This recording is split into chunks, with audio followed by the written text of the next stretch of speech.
Hello, today with us is Marta from Baltic Sea Region program. Marta is an evaluation officer in the Baltic Sea Region program for a long time and has a lot of experience. And today in the video, she will share with us their approach of building an intervention logic and how they set up their indicators. Marta, how was your process of setting up the intervention logic in your program? How did you discuss it? Daniela, thank you very much for this opportunity to be here and share our experiences. This was a truly interactive process and a long process in our program. We actually started from looking for cooperation priorities in the important strategies and documents in the Baltic Sea region, like the EU strategy for the Baltic Sea region or other documents of similar type. And based on those strategies and the cooperation priorities, we started discussing with the member countries of our program. And this is how we actually arrived at the justification and approach. And this time, we would like to focus our program on putting innovative, water smart, and climate neutral solutions into practice through transnational cooperation for benefit of the citizens of the region. So for the benefit of citizens of the Baltic Sea region. So starting from this overall perspective, our countries discussed that they would like to, by all means, support transition, but having in mind this kind of customer orientation, that the projects should be demand driven and support public authorities mostly in meeting the needs of the target groups like companies and communities in particular. This would mean that we would focus our program on transfer of knowledge and capacity building, and using actually this somehow value statements of the program, we started jointly developing the intervention logic, where we looked at the policy objectives and specific objectives, and then try to define what is possible in the transnational cooperation context in our area. So looking at the specificities of our area. Through this, we arrived at the example actions, and we're looking how they should fit and which target groups would be the main target groups to really push the issues forward. And through this kind of understanding of what we would like to do, we also arrived at the set of indicators, but I guess we will talk about it in a minute. Mm-hmm. Yes, you also brought us one more example, a more specific example of policy objective 2, the greener Europe. Would you like to say something to that? Yes, I was thinking that it's very dry what I was saying just a second ago, so I don't think I will analyze it now during this our discussion, but I was thinking that if any of the programs or other stakeholders would be interested, they could have a look afterwards. So you will see an example of an intervention logic, how we set it up in our program for a specific objective, circular economy, which would fit to policy objective to a greener Europe and specific objective promoting transition to circular and resource efficient economy. So you would see here the logic of the justification and approach and exactly the actions we would like to put forward. Thank you for sharing this example with us. Then let's move on to the indicators. What did you consider when you were selecting your indicators? Yes, actually, we were very happy to hear this time that we would have a set of indicators that would be dedicated to Interreg. And that's why we, from very beginning, throughout all the years in our discussions, we were always looking for good indicators that could measure the aspect of transnational cooperation in projects. So this set of Interreg indicators was exactly meeting those needs. So we would like to focus on this, what our programs are good at. So exactly cooperation. We, from experience, this is nothing new for anyone, but we definitely were trying to pay attention that those indicators would be understandable, especially for beneficiaries, as they will have to also contribute to using them in a good way, and that they would not cause unproportionate burden for them to report on the indicators, that they would actually contribute to the system, to the system, that they indicate that we can report clear values later on to the European Commission. What is one of the most important aspects in this programming period, we would like to harmonize as much as possible, at least with transnational programs, because this set of Interreg specific indicators makes it possible. It's way easier starting point for us to kind of have joint understanding of what the indicator system could bring. And having those principles in mind, we actually consider to use the same output and the same result indicators for all thematic specific objectives of the program, as all of our priorities are actually focusing on this, as I said, experimental actions which should bring solutions for our region. So as you can see, there is a set of indicators. We would like to use the one that is dealing with jointly developed solutions. And as a consequence, a result indicator for that would be the solutions that are taken up and upscaled by organizations cooperating in the project. So this would summarize exactly the main focus of our program, being readiness to develop solutions for societal challenges. And but those solutions, in our understanding, would not stand alone if they are not actually taken and implemented by the ones for whom they are developed. So at the same time, therefore, we would like to have a look at the side of the users, and we would like to use the indicator about organizations cooperating across the borders, and match it with a result indicator or organizations with increased institutional capacity thanks to this cooperation, because we believe that only when the solutions are really in use by the target groups, they make difference. So this is how we see that this set of indicators would really summarize what our program is planning to do.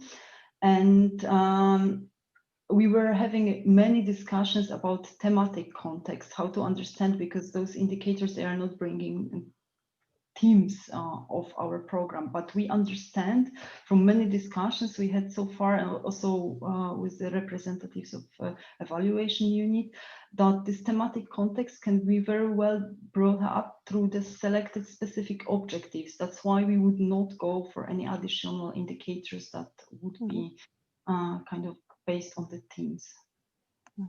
Thank you. And which principles did you use for setting up the targets for the indicators?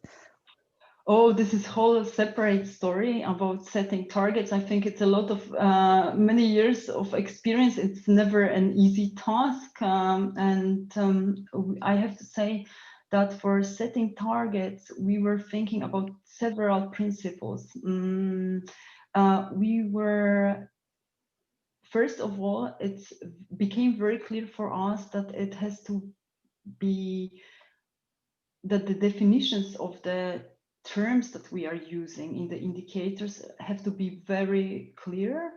I will mention an example of capacity building in a minute. What was our problem there? We would also see that for a proper setting of the targets, the program would need to have certain allocation of this basic allocation of funds per specific objective to really be able to estimate the numbers, how many projects would be leading and fulfilling those indicators. Another aspect that we actually came across, our program is pretty complex, and some of the funds will be used most probably for project types with perhaps with different indicators. And then when thinking about how to allocate the funding are allocated to the specific objectives, we also have to take those aspects into account. Perhaps some other programs will have it a bit easier. We have to take this factor into account. What is, I think, the most useful is that we are not starting from scratch. We have years of experience, and we are not implementing our first programs. Therefore, we have a lot of statistical information that could be a basis for target setting. So all the outcomes, statistical information about outcomes of our previous programs and projects could serve this purpose. And of course, there is also possibility that there are certain gaps in kind of fulfillment of indicators. And these gaps, they are easy, perhaps easy is the wrong word, but like they could be somehow addressed through discussion with or organization of some focus groups with the project representatives, because we believe that they are the ones realizing the project and they also have been part of this knowledge. And then my last point is actually to always discuss ambitions and limitations of the approaches, because there are many aspects to be taken into account, and I think teamwork really helps in this aspect. Mm-hmm. Thank you. And maybe let's look at one example. How did you put that in practice? Yes, so I chose capacity building indicator because this is this indicator that we jointly discussed with transnational program group of programs, and this example of capacity building is interesting because capacity building seems always so intangible. So how to set the indicators for this type, or how to set the target for this type of indicator.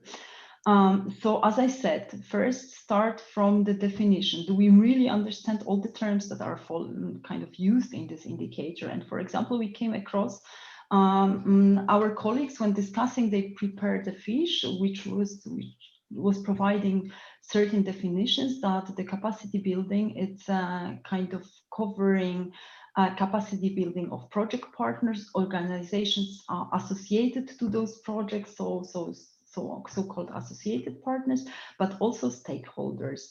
And our thinking is here that actually the term stakeholders can also be understood as an individual. And here we are talking about organizational capacity building. Therefore, we would definitely try to make clear all these little kind of issues that are together making this indicator. At first, in order to be clear what we are actually counting. The allocation of funds per specific objectives is nothing, I guess, the program can decide. This is something to be discussed with the countries, with the joint programming committees of the projects. But as I said, there are, as soon as this discussion is finalized, we, for example, jumped into the discussion about project types. We will most probably have small projects, and we are still not sure if we will use the same set of indicators for them. So we would have to be very clear that this discussion about the project types has to be finalized, and we would need to kind of choose the right indicators to capture the essence of small projects. Then it makes the calculation of the targets, of course, different if they are not contributing to the capacity building. Then we will definitely use the data, as I said, from the current program to really understand what is the average size of the project in our program, to understand actually how many of such projects we could finance in each specific objective, and to understand actually if there are any differences between topics. Perhaps there are certain topics that are very particular. I don't know if transport projects are way bigger, or as they are having perhaps some elements of investment in some programs. So this all has to be discussed actually in order to come to defining the targets. And we were thinking that as we are talking about additional stakeholders, not only project partners in this capacity building, not only associated organizations or associated partners, then actually who would be better to estimate how many users outside the project partnership project can reach. So we were thinking to actually turn to our projects and discuss with them what is possible, what is realistic for the capacity building indicator. And then I think we will have a lot of team discussions still, discussions within our team, because we see that this is the topic that you have to kind of have a look, make a break, and then come back to it to really see that you are going in the right direction. And which indicators are you considering for the small projects? Simply participations or? We were discussing, this participation. This is a bit tricky. We were also thinking, because for the main ones we are also talking about solutions, and our countries in the discussions, they wanted to make the small projects a bit softer.